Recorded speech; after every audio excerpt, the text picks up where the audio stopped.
Hello everyone, welcome back to our channel. It's such a pleasure to have you join us once again as we explore one of the most important aspects of our spiritual journey. How can we avoid creating negative karma and stay away from evil knowledge? The Buddhist path teaches us that the choices we make, the thoughts we harbor, and the influences we allow into our lives shape our future experiences. But in a world full of distractions and misinformation, how do we ensure that we stay aligned with the teachings of the Buddha? How do we protect ourselves from falling into harmful patterns and walking down a dark path? In today's video, we will explore the wisdom of the Buddha and the practical steps we can take to avoid the traps of negative karma and negative influences. Buddhism has always emphasized the importance of right actions, right speech, and right thinking, known as the threefold path. These aspects of our behavior and mindset are crucial in shaping our karma.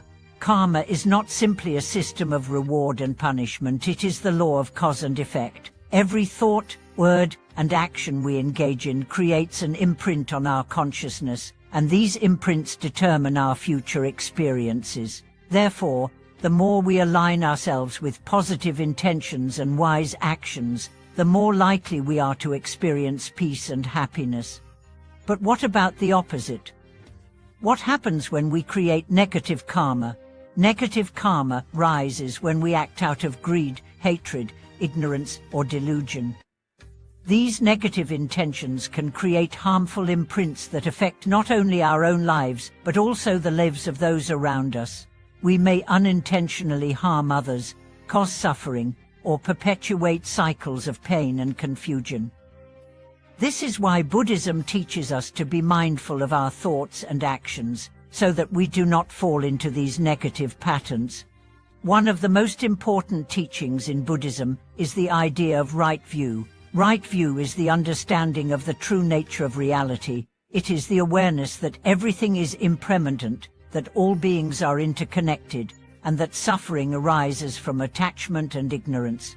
When we have right view, we see the world as it truly is, and we are able to avoid the traps of desire, anger, and confusion. But how do we cultivate right view?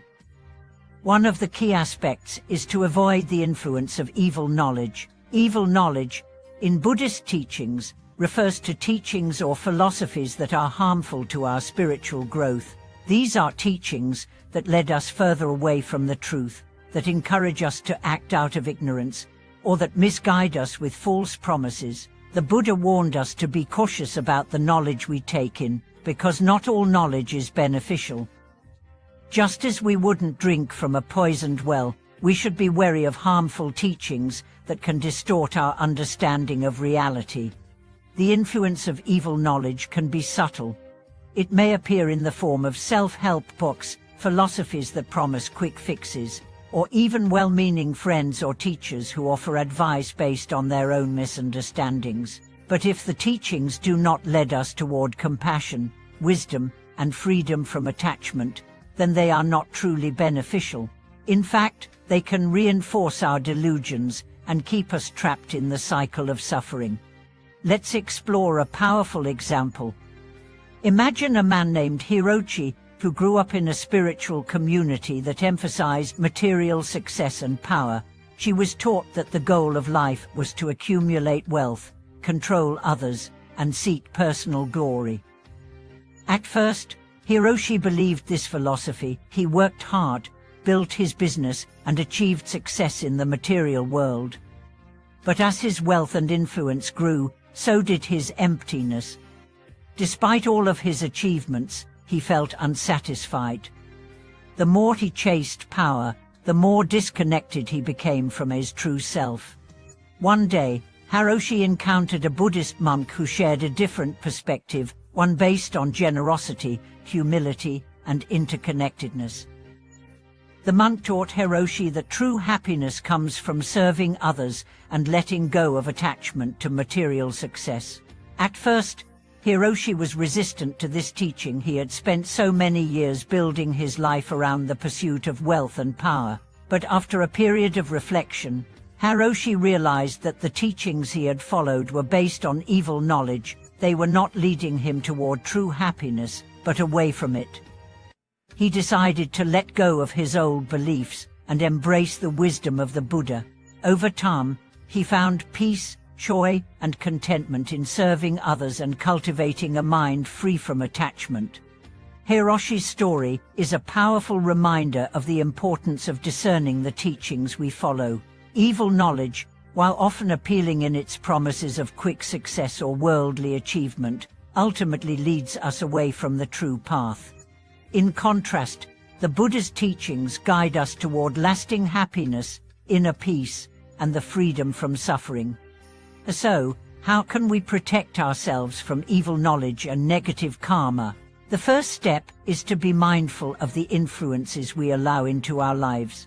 We must be discerning about the books we read, the people we associate with, and the philosophies we embrace. If a teaching or a philosophy leads us to act out of greed, hatred, or ignorance, it is not a true path. We must also be mindful of the media we consume and the voices we listen to. If they promote division, fear, or desire, we must recognize that they are harmful to our well-being. The second step is to cultivate the practice of right action. Right action is the practice of living in alignment with the ethical guidelines laid out by the Buddha, such as refraining from killing, stealing, lying, and engaging in sexual misconduct. These guidelines are not meant to restrict us, but to guide us toward actions that create positive karma and benefit all beings. When we act with integrity, kindness, and compassion, we create a ripple effect of positive energy that not only benefits ourselves, but also the world around us. The third step is to cultivate right speech. Right speech means speaking truthfully, kindly, and harmoniously. It means avoiding gossip, harsh words, and lies that can harm others. Our words have tremendous power. They can heal, uplift, and inspire, or they can destroy, divide, and cause pain. By practicing right speech, we create a world that is filled with love and understanding. The fourth step is to cultivate right livelihood. Right livelihood means engaging in work that is ethical, honest, and beneficial to society.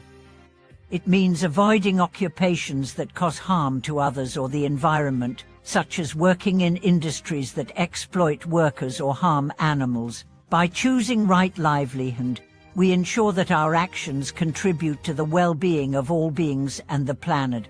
Finally, we must cultivate mindfulness and meditation. Through the practice of mindfulness, we become more aware of our thoughts, words, and actions.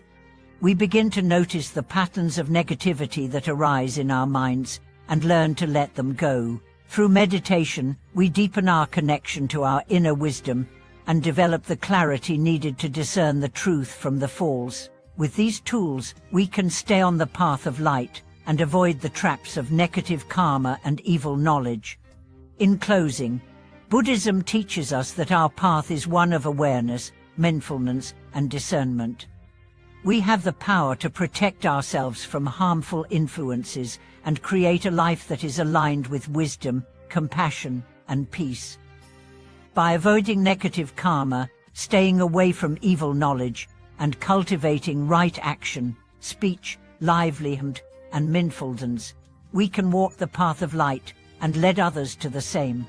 Thank you so much for watching this video. If this message resonated with you, please like, comment, and subscribe.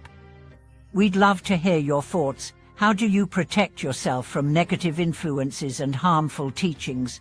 What steps do you take to stay aligned with the path of light? Share your experiences with us in the comments below. Until next time, may you walk in wisdom, stay true to your heart, and live a life of kindness and compassion. See you in the next video.